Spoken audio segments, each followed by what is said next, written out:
Bonjour à tous, la fumée blanche est sortie, Damian Lillard a été tradé enfin, après des semaines, des mois de tractation de CQFR où parfois on avait des informations partielles, un peu limitées on va dire, on a dû interpréter tous les signes qu'il y avait. Damian Lillard est donc un joueur des Bucks. Le trade s'est déroulé pendant que Antoine Pimel était à l'Oktoberfest, pendant que Benjamin Moubèche était dans l'avion direction San Antonio. Heureusement, lui, Théo était là et il est toujours là, disponible pour le CQFR ce matin. Théo, comment ça va? Bah écoute, ça va, ouais. Je remplace Antoine Pimel au pied levé qui doit être encore dans un bar de Düsseldorf en train d'essayer voilà, d'éponger le fait que deux de ses joueurs préférés all-time se retrouvent dans la même équipe. Ouais, improbable, ouais, c'est clair. Et ça fait des années qu'il nous dit qu'il rêve de voir Yanis et Damien Lillard ensemble. Et donc c'est chose faite. On va rappeler donc l'information qui est tombée en fin de soirée, ouais, dans la soirée hier mercredi. Donc Damien Lillard qui est envoyé à Milwaukee. Milwaukee ne récupère que Damien Lillard dans la transaction.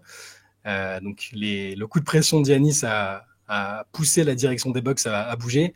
Donc Damian Lillard à Milwaukee, Jrue Holiday, DeAndre Ayton, Toumani Camara, donc un rookie de cette année, plus un premier tour 2029 non protégé des Bucks et deux swaps non protégés des Bucks en 2028 et 2030. Et les Suns, qui comme on l'entendait, comme on le sentait aussi un peu ces dernières semaines, se sont mis dans la transaction et sont la troisième équipe qui a permis de compléter ce deal, récupère Yusuf Nurkic, Grayson Allen, Nasir Little et Keon Johnson. Première réaction, qu'est-ce que tu as pensé de ce trade? Est-ce que tu t'attendais à ce trade imminent? Parce qu'on entendait ces derniers jours, hein, il y en a qui disaient que c'est sous 24 heures, sous 48 heures. Finalement, ça s'est bien produit. Ben non, moi je suis super surpris déjà que ça soit les Bucks au bout du compte, même si finalement quand on met toutes les rumeurs autour de Lillard en corrélation avec les dernières sorties de Giannis Antetokounmpo, ben finalement tout ça a beaucoup de sens. Mais je m'attendais pas à ce que ce soit Milwaukee qui récupère, enfin que ce soit Milwaukee qui récupère Damian Lillard. Donc sa première surprise dans un premier temps. Étonné aussi que les Suns finalement se soient greffés au deal, même si finalement bah, ça a du sens pour Portland. Je trouve que Portland s'en sort effectivement bien dans le package reçu en retour pour Damien Lillard. Je sais pas ce que tu en penses, mais je trouve que finalement ça leur permet de préparer la suite et en même Mm. temps de pouvoir espérer être vite compétitif dans le sens pas jouer le titre bien entendu, mais pas passer par une période de reconstruction longue où tu sais que tu vas squatter forcément le fond du tableau pendant des années et des années. Ils auront la possibilité de le faire s'ils le veulent, mais par contre je trouve qu'il y a déjà de quoi faire une équipe plutôt sympa de reconstruction du côté de Portland. Je sais pas ce que t'en penses, toi. Bah, moi, je vais même aller plus loin. Je trouve que Portland est le grand gagnant du trade, en fait.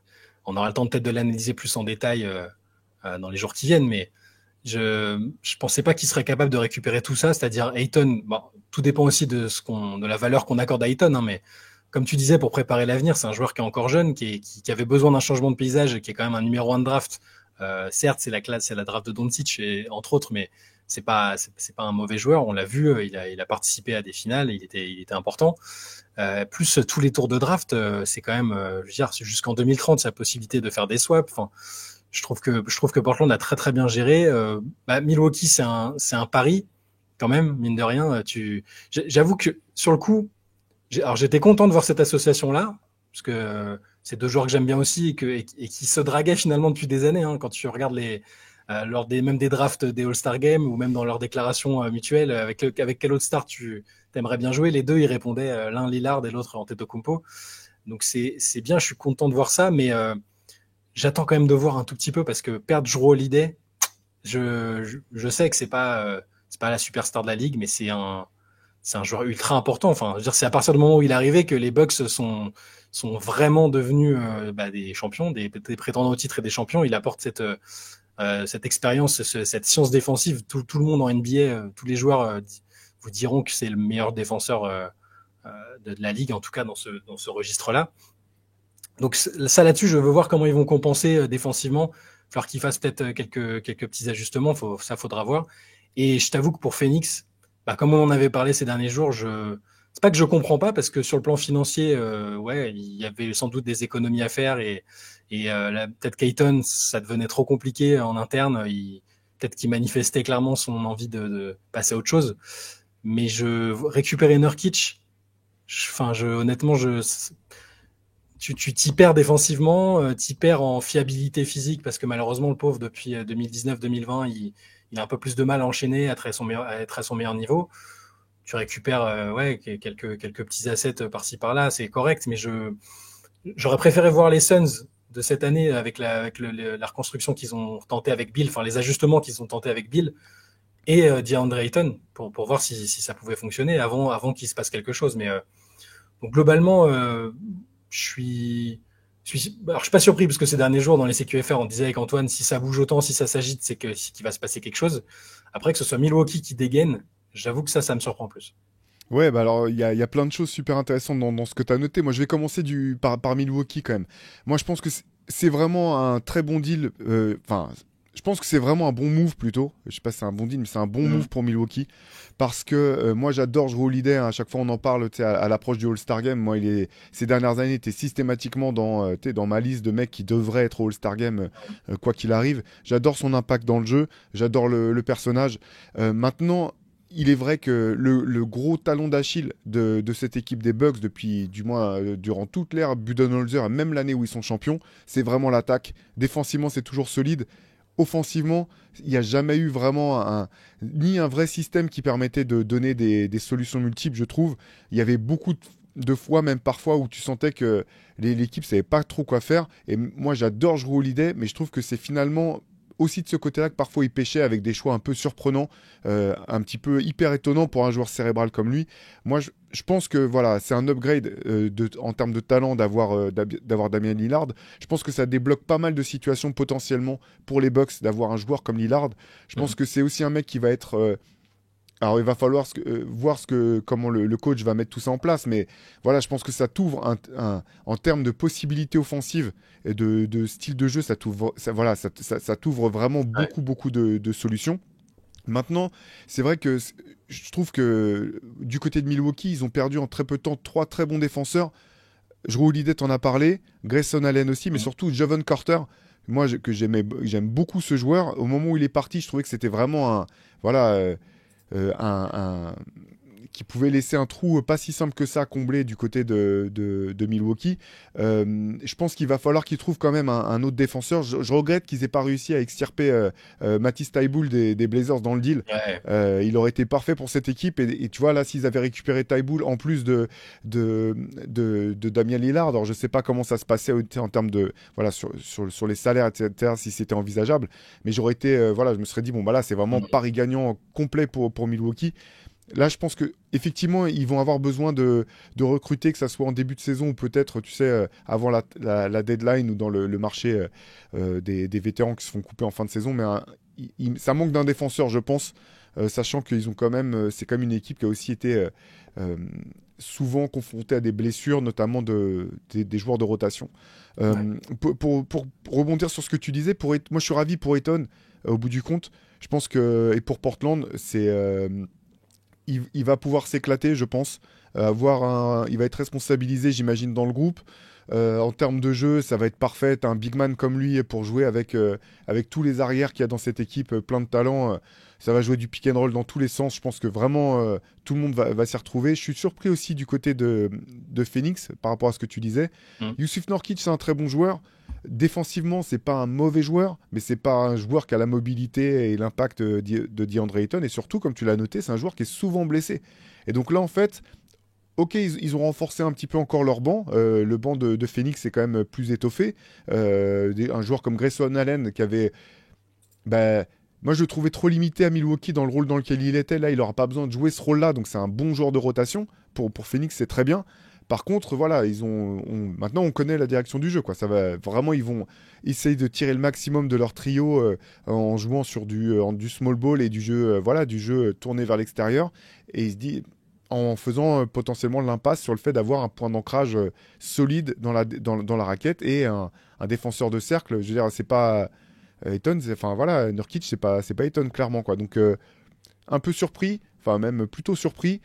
Pour Portland et pour les Milwaukee, je pense que c'est des bonnes options pour les deux équipes, vu la situation. Et puis voilà, on avait fait plusieurs CQFR dans le podcast, on en avait parlé un petit peu de coup de pression de Giannis.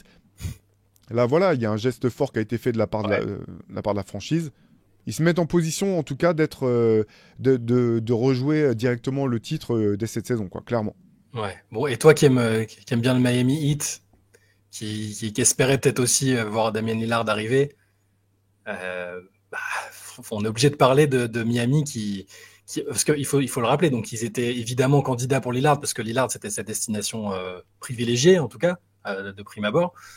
Et en plus, ils se disaient qu'après, une fois que d'autres équipes étaient entrées dans la danse, ils étaient prêts à laisser passer Lillard parce que théoriquement, il y avait une autre star qui se libérerait au hasard, Giannis Antetokounmpo. Et là, là, t'as Lillard et Antetokounmpo qui font équipe. Il y a Jimmy Butler qui a fait un petit post vidéo en disant ouais, vous devriez aller regarder du côté des Bucks, il y a du tampering. Donc, je sais pas quelle atmosphère, comment est l'atmosphère à Miami, mais c'est un peu, il y a une impression de manquer. Enfin, je veux dire, je vais pas rayer Miami de la carte. Il y a toujours Jimmy Butler, Adebayo, Spoelstra, Pat Riley, ça suffit très bien pour. On l'a vu, hein. Mais j'ai un peu l'impression d'une occasion loupée pour le hit et je sais pas exactement comment ils vont s'adapter à ce qui vient de se passer là. Ouais, bah, pour Miami, mais après j'étais un peu partagé. Alors j'aurais bien aimé voir Damian Lillard jouer avec voilà dans cette équipe du 8. Et pour autant, je suis pas sûr que si Miami avait dû se saigner, enfin l'arrivée de Damian Lillard aurait fait automatiquement de Miami un favori pour le titre en fait. Tu vois, ça dépendait vraiment de ce que Miami allait devoir mettre dans la balance. Pour lui, de toute façon, on en a déjà parlé aussi, hein. Bon, là, la situation est un peu différente, mais je note quand même que c'est assez marrant de voir dans cette ligue là où euh, la narration entre guillemets qui est poussée par la plupart des stars, c'est de dire ouais, nous on veut des bagues, on veut gagner, ce qui nous importe c'est de gagner. Au bout du compte, quand tu regardes le peu de stars qui choisissent quand elles sont free agent d'aller jouer soit à San Antonio, soit à Miami, deux Ouais, franchises qui sont habituées à gagner, mais par contre qui sont aussi habituées à ce que leurs stars soient placées devant leurs responsabilités, où tu sais que tu vas devoir t'entraîner fort. Il n'y a pas beaucoup de stars qui choisissent ces équipes-là, hein. c'est Donc, clair. donc voilà, là, la situation est un peu différente pour Miami. On en parlait, on a voilà, un groupe texte entre nous là. On discutait un petit peu dans le deal hier. Maintenant, du côté de Miami, j'aimerais bien qu'il récupère Jrue Holiday, clairement. Alors, Évidemment. parce que je pense que c'est un joueur pour lequel le club aurait pas besoin de se saigner, et c'est un joueur qui rentrerait mais parfaitement, totalement dans l'ADN de cette équipe défensive. Voilà, il serait Ouais. parfait Parce pour Miami. il faut le signaler, tu as raison de parler de ça, c'est que Portland n'a aucune intention de garder Jrue Holiday, hein, ils vont le trader rapidement et d'ailleurs je pense que ça va être aussi intéressant pour Portland parce qu'ils vont récupérer des choses, hein, ça va pas être, ils vont pas le lâcher gratuitement, Bien sûr. c'est un joueur qui a une belle valeur et il y a plein de contenders là qui cherchent un gros défenseur, un bon meneur, bah, vont se mettre dessus quoi. Je pense que Miami, ça peut être justement ouais, l'occasion de récupérer quelque chose de toute cette histoire et c'est franchement pas mal Jrue Holiday. Mais ils seront pas seuls. Ils seront pas seuls. Non. Ça parle des Sixers, j'ai vu que ça parlait des Knicks. Enfin, en fait, n'importe quel contender va potentiellement se mettre dessus parce que c'est un joueur qui a prouvé qu'en arrivant dans une équipe, il pouvait changer la trajectoire, apporter quelque chose de plus qui manquait. Enfin, donc Portland va peut-être faire une double top opération en récupérant soit encore des pics, des futurs pics ou des joueurs jeunes qui pourront s'intégrer dans cette espèce de noyau qu'on voit se former autour de Ayton, Scoot Henderson, Sharp, Anthony Simons aussi. C'est ouais, le coup de Jrue Holiday, je repense. Enfin, je suis un peu triste pour lui d'un côté parce que il y a quoi, il y a 48 heures, il y avait des déclarations où il disait moi je me vois finir à Milwaukee, je veux pas bouger. Bon voilà, la NBA c'est un business et Yanis a mis un coup de pression et direct dans la foulée, il y a il y a eu une action. Quoi. Il se dit aussi que Toronto avait fait une offre du même type que celle des Bucks à quelque chose près et que les Bucks ont surenchéri derrière en dernière minute, mais qu'il allait peut-être se boucler quelque chose avec Toronto. Donc c'est une autre équipe qui reste sur le carreau dans ce dossier-là. Il faudra surveiller ce qu'ils vont faire, autant Miami que Toronto et d'autres équipes dont on parlait, les Nets notamment, parce que Lillard avait dit que apparemment ces derniers jours que les Nets l'intéressaient aussi, au même titre que Milwaukee. Donc je suis aussi curieux de voir quelles équipes vont réagir par rapport à ce qui vient de se passer autour de Lillard. Ouais, non, c'est clair, ça va être super intéressant à suivre. Juste un mot pour Miami, par contre, voilà, ce qui est clair, c'est que il va falloir se renforcer aussi au niveau du shooting, hein, parce qu'ils ont perdu Max Strus, ils ont perdu Et Vincent, Gabe Vincent, voilà, des joueurs qui pouvaient vraiment apporter du punch et de l'adresse de loin. Il va falloir se renforcer. Pour revenir sur Milwaukee, par contre, voilà, effectivement, comme je disais tout à l'heure, je pense que défensivement, il va falloir qu'ils aillent chercher des joueurs qui qui peuvent les aider sur ces postes-là, dans ce secteur-là. Par contre, maintenant, j'ai vraiment hâte de voir sur le terrain un petit peu les formes de jeu qu'Adrian Griffin va pouvoir proposer. Mm. Coach rookie qui se retrouve dans une situation qui est pas simple. Parce que là, bon, tu te retrouves, alors bien sûr, avec énormément de talent. Je pense quand même que ce deal refait des Bucks vraiment le prétendant numéro un de la conférence Est, en tout cas. Moi, j'aurais tendance à dire que ça Oui. fait, ça refait d'eux. Alors, il y a Boston, hein, bien sûr, mais en tout cas, ça fait vraiment à nouveau l'un des prétendants principaux Mm. dans la conférence Est. J'ai hâte de voir ce que ça va donner sur le terrain. Il n'y reste plus tant de temps que ça maintenant pour préparer un plan de jeu. Alors le training camp n'a pas repris, hein, mais par contre je pense que voilà, du côté du coaching staff, ça va bosser 24 heures sur 24 pour voir comment faire ces ajustements-là. En tout cas, voilà, il y a une belle équipe, hein, du côté de Milwaukee, avec Giannis, la re-signature de Brook Lopez, Chris Middleton qui revient, on l'espère, au Mm. meilleur de sa forme. Il y a vraiment une très belle équipe. Et en termes d'état d'esprit, je pense que c'est une greffe qui va se faire sans le moins de problème. C'est voilà, c'est et en termes de complémentarité, tu vois, pour le coup, des fois, tu te demandes, ouais, mais de qui ça va être l'équipe, qui va avoir le ballon, etc. Je pense qu'il n'y aura pas le moins de problème du côté de Milwaukee là-dessus. Ouais. Et avec ce qu'on vient de dire, je suis en train tu parlais de la hiérarchie à l'Est. Je suis en train de m'imaginer Joel Embiid qui va voir ses dirigeants en leur disant, vous voyez, quand Yanis il demande quelque chose, moi, il l'a. J'espère que vous allez bouger, mais sauf que c'est beaucoup plus compliqué que pour les Bucks. James Harden, la situation est toujours pas réglée. Ils peuvent faire des ajustements à la marge comme ça, mais ils sont plus sur le dossier Lillard. Peut-être Jrue Holiday pour un retour, ce serait bien, ça montre une certaine ambition, mais ça reste pas une star. On va pas dire le one-two punch Embiid de Jrue Holiday, enfin je pense pas, tu vois. À la base, on avait dit ça pour Harden, mais bon, ça s'est pas fait. Pour moi, ça met encore un peu plus de pression sur les Sixers et sur Daryl Morey avec ce qu'Embiid avait dit pendant l'intersaison sur le fait qu'il voulait gagner à Philadelphie ou ailleurs. Là aussi, il faut surveiller, je pense. Non, c'est clair. Si jamais Jrue Holiday venait aux Sixers, ça serait un énorme symbole parce que c'est quand même le trade de Jrue Holiday vers les Pelicans qui avait lancé le process. C'était Ouais. le moment où, voilà, c'était le moment. Il venait d'être All-Star. Le club décide de l'envoyer aux Pelicans justement pour lancer le fameux process et passer par du tanking pour essayer de récupérer le maximum de picks. Ça serait marrant comme coup du sort. Après, c'est vrai que moi j'adore Jrue Holiday. Alors forcément déçu un peu parce que, comme tu le disais tout à l'heure, il quitte une équipe dans laquelle voilà, il était en place, une équipe qui était ambitieuse même avec lui. Mais quelque part, je me dis que vu ce qu'il apporte sur le terrain, il va intéresser que des équipes qui veulent aller loin. Donc je m'inquiète pas trop pour lui. Et je pense qu'il va finir par rebondir dans une équipe, voilà, qui aura des vrais objectifs et qui voudra aller loin quoi qu'il arrive. Ça aurait pas de sens pour moi pour qu'un club, tu vois, pour Portland, ça n'a pas de sens effectivement de le Non, bah garder non. parce qu'ils ont déjà tout un tas d'arrières qui veulent développer, qui veulent mettre sur le terrain. Donc tu vas pas prendre un vétéran comme Jrue Holiday et le garder devant ces mecs-là. Donc voilà, j'espère qu'il retombera effectivement sur ses pattes, mais je pense que ça va le faire. Ouais, je me fais pas trop de soucis de ce point de vue-là. C'est vraiment juste la destination qui m'intéresse. Ouais. Là, c'est le prochain dossier, à mon avis, où ça va bien bagarrer. Je me demande si les Knicks tenteraient pas un truc, tu vois, ça peut être pas mal, même s'ils retiennent leurs assets depuis pas mal de temps pour quelque chose de plus gros. Mais là, maintenant qu'Yanis a eu ce qu'il voulait avec Lillard, que Lillard est sous contrat pour encore 3 ans, si je dis pas de bêtises, voire plus même, Ouais. 3 ou 4 ans.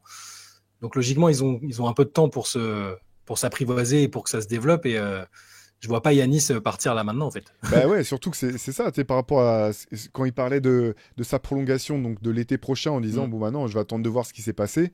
Là, Milwaukee s'est mis en position pour prolonger Yanis, je pense. Parce que là, Ouais. finalement, maintenant, c'est à l'équipe de performer. Mais ce que Yanis avait demandé, c'est il avait dit, voilà, je veux qu'on montre que tout le monde est sur la même longueur d'onde et que l'objectif de tout le monde, c'est de gagner. Il n'avait Mm. pas dit, il faut qu'on gagne, en fait. Il a dit, je veux voir que cet état d'esprit, on est tous sur la même longueur d'onde. Bah là, je pense que le club a fait ce qu'il fallait. Damien Lillard, voilà, on connaît son tempérament. Il vient, c'est pour faire ce qu'il n'a pas pu faire à Portland. Donc voilà, tout est en place effectivement pour que Milwaukee puisse, bah ouais, je pense, il faut voir ce que va donner la saison, tu vois, mais envisager plus sereinement l'intersaison prochaine.